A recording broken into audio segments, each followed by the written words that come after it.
Hello everyone, welcome back to your own channel CBSE English with Harpreet. तो आज की class में हम करने वाले हैं class 10th English first flight book की poem the ball poem and discuss करेंगे आज हम इस पोम के एनसीईआरटी क्वेश्चन आंसर्स। तो चलिए बिना किसी देरी के फटाफट से कर लेते हैं वीडियो को स्टार्ट। देखिए मैं आई एम स्क्रॉलिंग अप, तो यहाँ पर देखिए how many questions are there in all. Thinking about the poem में देयर आर ओवरऑल 6 क्वेश्चंस, ठीक है 6 क्वेश्चंस हैं जहाँ पे यहाँ पर, ठीक है, जिसके अंदर जो 6th क्वेश्चन है ये तो आपका सेल्फ पर्सनलाइज्ड एक्सपीरियंस क्वेश्चन है, ठीक है, आपके पर्सनल एक्सपीरियंस के ऊपर बेस्ड है।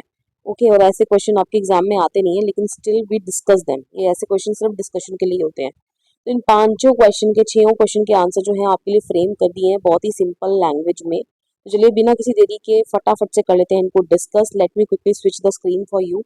देखिए फर्स्ट क्वेश्चन क्या कहता है। First question says why does the poet say I would not intrude on him, why doesn't he offer him money to buy another ball. बेटा हिम यहाँ पर कौन है, वो लड़का जिसने बॉल खो दी थी। तो पोएट यहाँ पर जॉन पेरीमैन जो है वो एक्चुअली अपना एक्सपीरियंस शेयर कर रहे हैं जहां पर वो एक बच्चे को बॉल खोते हुए देखते हैं, ठीक है। तो वो क्या बोलते हैं कि मैं इसमें दखल अंदाजी नहीं करूंगा, ठीक है, और ना ही मैं इस बच्चे को पैसे दूंगा कि तू जाकर दूसरी बॉल ले आ। ओके, तो वो ऐसा करने से क्यों मना कर रहे हैं, कि वो क्यों मनी उसको ऑफर नहीं करेंगे और वो क्यों दखल अंदाजी नहीं करेंगे उसके मामले में। The poet says I would not intrude on him because he wants the boy to experience and learn from the pain of loss. ठीक है, बहुत सिंपल सी चीज है। वो इसलिए इंट्रूड नहीं करना चाहते हैं क्योंकि वो चाहते हैं कि लड़का जो उसका एक्सपीरियंस है, ठीक है, वो उससे कुछ सीखे अपने एक्सपीरियंस से, जो वो अब कैसा फील कर रहा है, पेन ऑफ लॉस, उसने कुछ चीज खोई है, उसको काफी उस चीज का दुख है। तो वो चाहता है कि वो उस दुख से, ठीक है, वो उस एक्सपीरियंस से कुछ ना कुछ सीखे। He doesn't offer him money a dime for a new ball because money is external.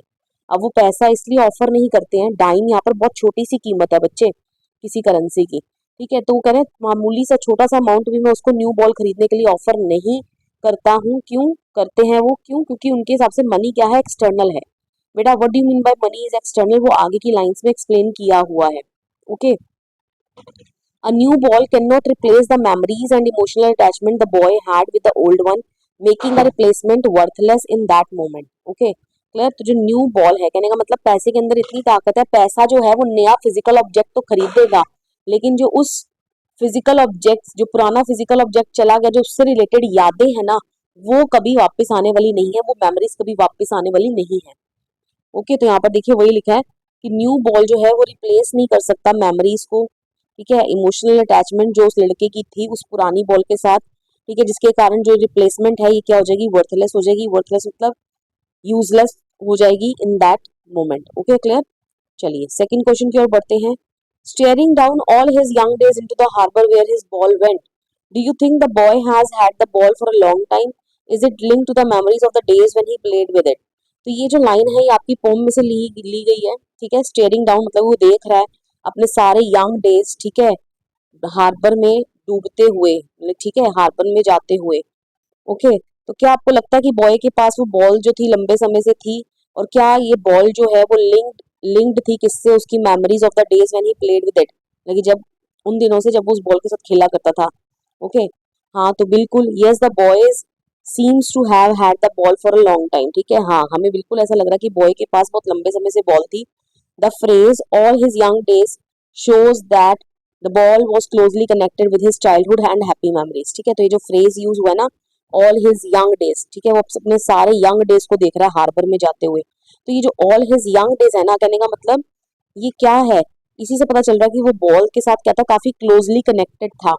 Okay, अपनी चाइल्डहुड में, और सारी बहुत सारी उसकी बचपन की यादें और हैप्पी मेमोरीज जो है वो इस बॉल के साथ जुड़ी हुई हैं। Okay, when the ball falls into the harbor the boy feels as if a part of his childhood and those precious memories have been lost forever।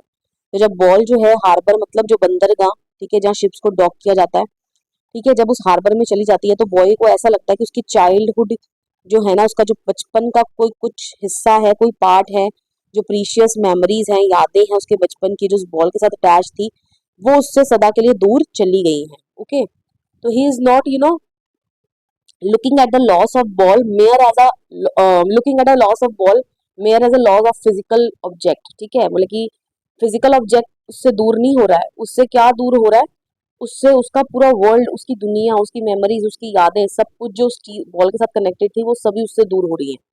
Okay, clear. चलिए आगे बढ़ते हैं। What does in the world of possessions mean? ठीक है, इन the world of possessions बच्चे, ये भी phrase जो है आपकी पोम में यूज हुआ था, इससे आप क्या समझते हो? In the world of possessions means a world where people own many material things and become attached to them. ठीक है, वर्ल्ड ऑफ पोजेशंस का मतलब है एक ऐसी दुनिया जहाँ पर लोगों के पास क्या होती है, बहुत सारी मटेरियलिस्टिक थिंग्स होती हैं और लोग उन चीज़ों से क्या हो जाते हैं, अटैच्ड हो जाते हैं। The poet reminds us that possessions can be lost at any time, so we should learn to accept such losses with courage and move on। ठीक है, तो पोएट यहाँ पर हमें यही बता रहा है कि ये जो हमारी possessions है ना, जो हमारे पास होती हैं चीज़ें, ठीक है, वो किसी भी वक्त, ठीक है, खो सकती हैं, हम उनको खो सकते हैं, लेकिन हमें उन लॉसेस को क्या करना चाहिए, एक्सेप्ट करना सीखना चाहिए, स्वीकार करना सीखना चाहिए, करेज के साथ, बहादुरी के साथ, एंड लाइफ में आगे मूव ऑन करना सीखना चाहिए। ओके, चलिए आगे बढ़ते हैं। Do you think the boy has lost anything earlier? Pick out the words that suggest the answer. क्या आपको लगता है कि बॉय ने इससे पहले भी कुछ खोया है? ओके, तो अगर आपको लगता है तो कैसे वर्ड्स जो हैं वो पोएम में यूज किए गए हैं जिससे आपको पता चल रहा है? No, it seems that the boy has not lost anything important before. नहीं, बिल्कुल नहीं, ऐसा बिल्कुल नहीं लग रहा है कि बॉय ने आज से पहले कुछ इंपॉर्टेंट ऐसा खोया है। The words he senses first responsibility suggest that this is his first experience of losing something precious. ठीक है, जो वर्ड थे जो यूज हुए थे, ही सेंसेस हिज फर्स्ट रिस्पॉन्सिबिलिटी, इससे हमें ये पता चलता है कि वो पहली बार इस चीज को एक्सपीरियंस कर रहा है, ऑफ लूजिंग समथिंग प्रीशियस, मतलब कि कोई चीज को खो देना जो काफी क्या है, अहम है। Okay, through this loss he begins to understand how to accept loss and face life with maturity. लेकिन इस छोटे से लॉस से ही उसको क्या समझ में आ गई है, वो he begins to understand how to accept loss. ठीक है, उसको एक नई समझ आई है। वो नई समझ क्या है कि कैसे इन लॉसेस को लाइफ में एक्सेप्ट करना है। ओके, और कैसे इनको फेस करना है मैच्योरिटी के साथ, और लाइफ में कैसे आगे मूव ऑन करना है। ओके, चलिए नेक्स्ट क्वेश्चन की ओर बढ़ते हैं। व्हाई डज द पोएट से the boy is learning from the loss of the bull? What does the poet say, बच्चे? What does the poet say the boy is learning from the loss of the ball? Try to explain this in your own words। ठीक है, आप अपने खुद के words में answer लिखते हैं। वो बोल रहा है कि पोएट के अकॉर्डिंगली क्या लड़का क्या सीख रहा है, ठीक है, लॉस ऑफ द बॉल से। कहने का मतलब बॉल जो उसने खो दी है, लड़का उससे क्या सीख रहा है। Okay, the poet says that boy is learning the epistemology of loss, which means understanding the true meaning of loss through personal experience. ठीक है, तो पोएट के अकॉर्डिंगली लड़का क्या सीख रहा है, एपिस्टेमोलॉजी ऑफ लॉस। बेटा, एपिस्टेमोलॉजी का मतलब होता है लॉस का नेचर समझना, ट्रू मीनिंग समझना लॉस का। ठीक है, अपने पर्सनल एक्सपीरियंस से। Okay, he learns that loss, अब क्या है बच्चे, लॉस का नेचर क्या है, लॉस का ट्रू मीनिंग क्या है, कि उसको ये समझ में आता है कि loss is a natural part of life, कि लॉस जो है हमारी लाइफ का नेचुरल पार्ट है। ठीक है, कभी ना कभी हमारी लाइफ में भी लॉसेस को फेस करना पड़ता ही है। And that material things can be replaced but the memories and emotional attachment connected with them can not. Okay, तो यहाँ पर वो यही बोल रहा है कि हम क्या कर सकते हैं, मटेरियल थिंग्स को रिप्लेस कर सकते हैं, बॉल होगी, एक नई बॉल आ जाएगी। ठीक है, लेकिन जो मेमोरीज, जो इमोशनल अटैचमेंट है हमारी, ठीक है, उस चीज के साथ, वो कभी वापस नहीं आ सकती। He also learns that losing something precious makes a person feel sad, upset and gloomy, and such a loss cannot be repaired or brought back। Okay, वो ये भी सीखता है कि अगर हम कोई चीज प्रीशियस खो देते हैं तो उससे इंसान कैसा फील करता है, सैड फील करता है, अपसेट फील करता है, ग्लूमी फील करता है। ग्लूमी मतलब बच्चे डिसअपॉइंटेड फील करना। ठीक है, निराशाजनक स्थिति को ही बोलते हैं ग्लूमी स्टेट। ओके, एंड ऐसे लॉसेस को क्या कर सकते हैं, कैन नॉट बी रिपेयर्ड और ब्रॉट बैक। ठीक है, ऐसे लॉसेस को हम रिपेयर नहीं कर सकते हैं। क्यों? क्योंकि फिजिकल ऑब्जेक्ट तो ले आएंगे लेकिन मेमोरीज जो हैं वो कभी वापस नहीं आ पाएंगी। Okay, through this experience the boy learns to accept loss, और इसी एक्सपीरियंस से बॉय क्या सीखता है, लॉसेस को एक्सेप्ट करना। ही बिकम्स इमोशनली स्ट्रॉन्गर, वो इमोशनली स्ट्रॉन्गर बनना सीखता है। एंड मूव ऑन विथ करेज, और लाइफ में आगे बढ़ना सीखता है पूरे साहस के साथ। This important lesson helps him grow into a mature and responsible person, और ये एक बहुत इंपॉर्टेंट लेसन है जो उसको मदद करेगा किसमें ग्रो करने में, उसको मैच्योर इंसान बनाने में, ठीक है, और एक रिस्पॉन्सिबल पर्सन बनाने में। ऑलराइट, चलिए आगे बढ़ते हैं क्वेश्चन नंबर 6 की ओर। Have you ever lost something you liked very much? Write a paragraph describing how you felt then saying whether and how you got over your loss. Okay, तो वो आपसे, मैं बोला ऐसा क्वेश्चन पेपर में नहीं आता है, एग्जाम में सीबीएसई के नहीं आएगा, लेकिन स्टिल आपको कैसे आप लिख सकते हो आपको पता होना चाहिए। यहाँ पर आपने अपना पर्सनल एक्सपीरियंस लिखना है। वो बोल रहा है कि आपने कभी क्या अपनी लाइफ में कुछ खोया है, तो एक पैराग्राफ लिखिए जहां पर आप इस चीज को डिस्क्राइब कर रहे हैं कि आपने उस वक्त कैसा फील किया, ठीक है, और फिर आपने कैसे गॉट मतलब कि how you got over your loss, मतलब कि आप उससे कैसे उभर कर बाहर आए। ओके, तो once I lost my favourite watch that my grandfather had gifted me, ठीक है, तो ये आपका सबका पर्सनलाइज आंसर हो सकता है कि एक बार मैंने अपनी फेवरेट वॉच खो दी थी जो मेरे ग्रैंडफादर ने मुझे गिफ्ट की थी। At first I felt a deep sense of sadness and regret, constantly thinking about where I might have dropped it.